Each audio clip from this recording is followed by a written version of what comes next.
My dear student, आज मैं आपको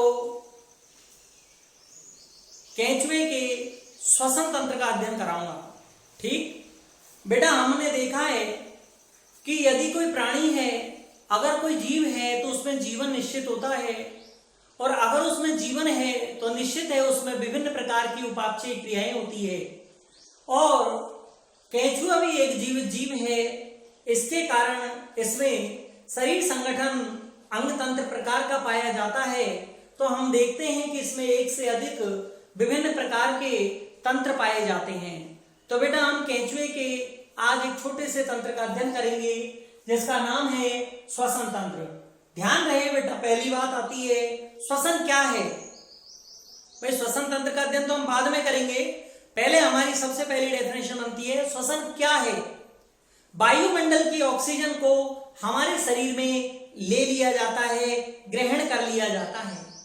ग्रहण करने के पश्चात यही ऑक्सीजन बेटा हमारी किसमें काम आती है? ऑक्सीकरण की क्रिया में काम आती है, और ग्लूकोज के ऑक्सीकरण की क्रिया में काम आती है। परिणाम स्वरूप बेटा आपको पता है विमुक्त रूप में CO2 गैस निर्मित होती है। कोशिकाओं में इस बनने वाली CO2 गैस को वापस बेटा शरीर से निष्कासित कर दिया जाता है।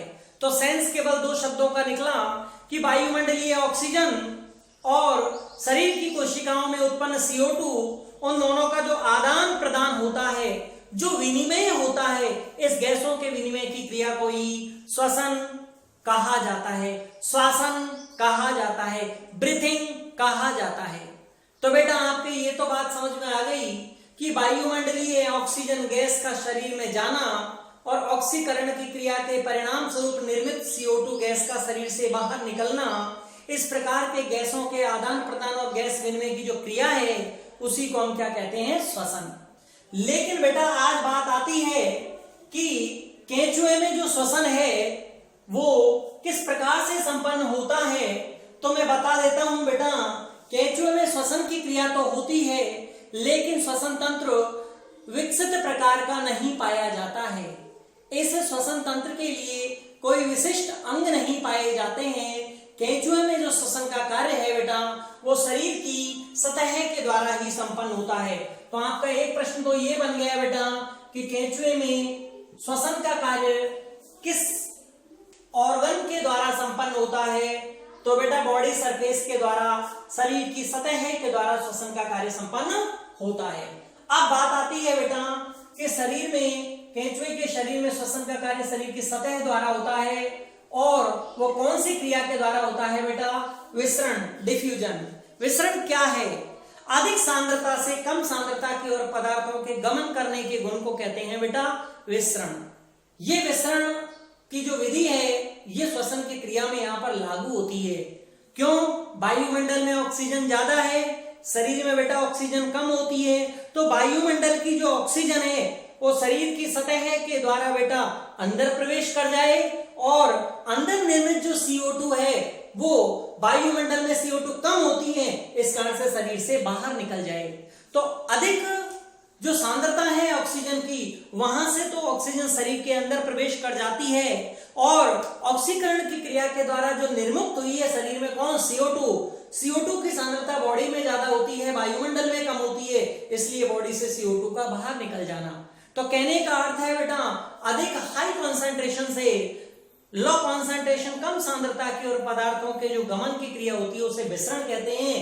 तो बेटा, केंचुए में जो श्वसन का कार्य होता है वो कौन सी विधि के द्वारा संपन्न होता है? विसरण। ये भी क्लियर हो गया।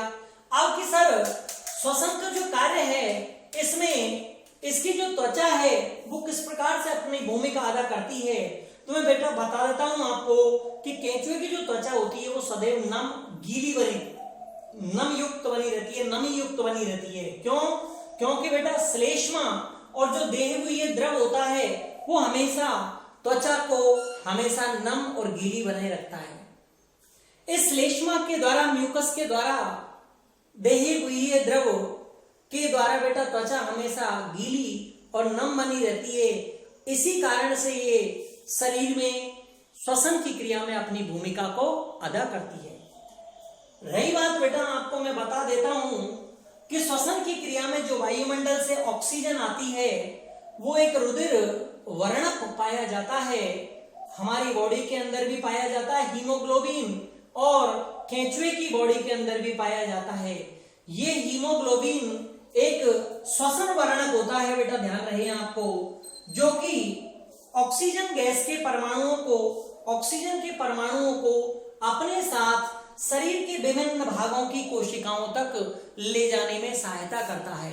एक हीमोग्लोबिन का जो अणु होता है बेटा, वो आपके 4 ऑक्सीजन परमाणुओं को अपने साथ अटैच करके एक स्थान से दूसरे स्थान पर, एक कोशिका से दूसरी कोशिका तक, शरीर के विभिन्न भागों तक ले जाने का कार्य करता है।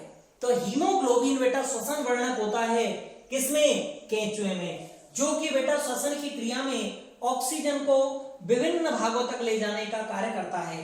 यही ऑक्सीजन बेटा ग्लूकोज का जो ऑक्सीकरण की क्रिया है उसमें काम आ जाती है। इस ऑक्सीजन की उपस्थिति में ही ग्लूकोज का क्या होता है बेटा? ऑक्सीकरण होता है, और ग्लूकोज 2 पार्टों में डिवाइड हो जाता है, CO2 प्लस जल, और विमुक्त हुई ये CO2 जो है बेटा वो आपके शरीर से, बॉडी से बाहर निकाल दी जाती है। इसको बाहर निकालने में विसरण की क्रिया का ये बहुत अधिक रोल होता है। कि सर ग्लूकोज के ऑक्सीकरण से फायदा क्या हुआ? ग्लूकोज का जो ऑक्सीकरण है बेटा O2 की उपस्थिति में जो कंप्लीट होता है, तो CO2 और H2O के साथ में एनर्जी प्रोड्यूस होती है, निर्मित होती है, और वही ऊर्जा विभिन्न जीव के समस्त कार्यों को संपन्न करने में काम आ जाती है। तो इस प्रकार से बेटा श्वसन की क्रिया में ऑक्सीजन श्वसन वर्णक हीमोग्लोबिन के द्वारा केंचुए के संपूर्ण सतह के समस्त भाग और कोशिकाओं तक पहुंचाया जाता है। यही ऑक्सीजन बेटा ऑक्सीकरण की क्रिया में काम आती है, और इस ऑक्सीकरण की क्रिया के दौरान निर्मित हुई जो CO2 है बेटा, उसको परिणाम स्वरूप दोबारा से बेटा विसरण की क्रिया के द्वारा बाहर, शरीर से बाहर निकाल दिया जाता है। इस प्रकार से बेटा केंचुए में श्वसन तंत्र यानी श्वसन का कार्य पूर्ण होता है। बायोलॉजी एग्रीकल्चर की जो क्लासेज है बेटा, उसमें श्वसन तंत्र के साथ मैं आपको आज परिसंचरण तंत्र पढ़ा देता हूं, क्योंकि बायोलॉजी में तो इसको बहुत ज्यादा डिटेल में पढ़ाया जाता है, लेकिन एग्रीकल्चर में यहाँ पर बहुत ही ज्यादा शॉर्ट पढ़ाना है, क्योंकि एग्रीकल्चर में आपके विशेष रूप से विभिन्न तंत्रों का अध्ययन नहीं दिया गया है। तो परिसंचरण मैं आपको बता, तो बेटा मैं आपको बता रहा था कि केंचुए में श्वसन तंत्र के साथ ही एग्रीकल्चर की क्लासेज में मैं परिसंचरण तंत्र को पढ़ा देता हूं, क्योंकि ये ज्यादा विस्तार से नहीं है यहाँ पर और शॉर्ट में ही पढ़ाना है। तो परिसंचरण तंत्र के अंतर्गत बेटा हम सर्कुलेशन सिस्टम के अंतर्गत हम सर्कुलेट कौन होता है? रक्त। किसमें होता है? भित्ति युक्त रक्त की नलिकाओं में होता है। इसको पंपिंग कौन करता है? हृदय। तो हम इनका अध्ययन करेंगे। तो बेटा मैं बताता हूं आपको कि केंचुए में परिसंचरण जो तंत्र है वो बंद प्रकार का होता है। कौन से प्रकार का? बंद प्रकार का। परिसंचरण तंत्र की बेटा खोज विलियम हार्वे ने करी थी। परिसंचरण तंत्र 2 प्रकार का होता है, आपको पता है, खुले प्रकार का और एक बंद प्रकार का। तो आपको पता है बेटा कि केंचुए में जब मैं बोल रहा हूं कि बंद प्रकार का परिसंचरण तंत्र पाया जाता है, तो हम समझ गए कि निश्चित ही केंचुए में जो रक्त है वो रक्त की नलिकाओं में बह रहा होगा, इसीलिए हम कौन से प्रकार का पढ़ा रहे हैं बेटा? बंद प्रकार का। तो एक क्वेश्चन तो आपका ये क्लियर हो गया बेटा कि केंचुए में परिसंचरण तंत्र किस प्रकार का होता है? क्लोज टाइप, बंद प्रकार का। ठीक, क्यों होता है? क्योंकि जो रक्त है वो भित्ति युक्त नलिकाओं में ही बहता रहता है। अब दूसरी चीज आपको इंपॉर्टेंट मैं बता देता हूं बेटा कि केंचुए के रक्त में आरबीसी का अभाव होता है। ध्यान रखें, किसका? लाल रुधिर कणिकाओं का। लाल रुधिर कणिकाओं का बेटा क्या होता है? अभाव होता है। ठीक, नेक्स्ट आती है हीमोग्लोबिन प्लाज्मा में ही घुला रहता है। हीमोग्लोबिन, हिम प्लस ग्लोबिन जो श्वसन वर्णक है वो किसमें घुला रहता है बेटा? रक्त के प्लाज्मा में घुला रहता है। रक्त के प्लाज्मा में घुले रहने के कारण, हीमोग्लोबिन का रक्त के प्लाज्मा में घुले रहने के कारण ही रक्त का रंग कैसा होता है बेटा? बताइए, लाल। ठीक, आपके सर इसमें रक्त का रंग लाल हो गया किसके कारण? हीमोग्लोबिन का प्लाज्मा में घुले रहने के कारण। केंचुए के रक्त में आरबीसी का अभाव हो गया, परिसंचरण तंत्र बंद प्रकार का हो गया, क्योंकि जो रक्त है वो भित्ति युक्त नलिकाओं में बहता है। ठीक, अब बात आती है बेटा कि सर इसमें पंपिंग का कार्य कौन करता है? तो बेटा इसमें केंचुए में पंपिंग का कार्य हृदय के द्वारा किया जाता है, लेकिन इसमें वेल डेवलप्ड टाइप का हृदय अलग तरीके का नहीं होता, यहाँ पर नलिकाकार स्वरूप में पाया जाता है। तो मैं आपको बता दूं बेटा, केंचुए के परिसंचरण तंत्र के अंतर्गत हृदय 4 जोड़ी, कितनी जोड़ी?